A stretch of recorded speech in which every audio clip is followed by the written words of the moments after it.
Tregu global i futbollit po përjeton transformim të qatë brezash, me dy emra që dominojnë skenën, Lamine Yamal dhe Kylian Mbappé.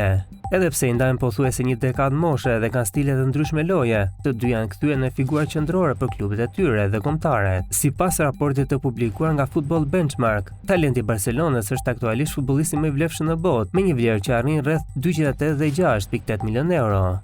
Edhe pse 18 vjeç, Yamal mban fanelën me numrin 10 të klubit katalanas, është titullari pa diskutueshëm të Spanja dhe u renditi dyti për topin e artë të vitit 2025. Në vendin e dytë renditet sulmuesi francez Mbappé me një vlerë 232 milion euro. Podiumi plotësohet nga norvegjezi Erling Haaland me një vlerë 231 milion euro. Pas tyre vijnë emra si Jude Bellingham, Bukayo Saka, Florian Wirtz, Pedri, Michael Olise, Vinicius Junior dhe Yamal Musiala. Ai që bie në sy në këtë renditje është mungesa e futbollistëve nga Serie A, si dhe lojtarëve të Paris Saint-Germain, kampionës në fuqi të Europës. Madje as fituesi i topit të artë Ousmane Dembélé nuk figuron në top 10.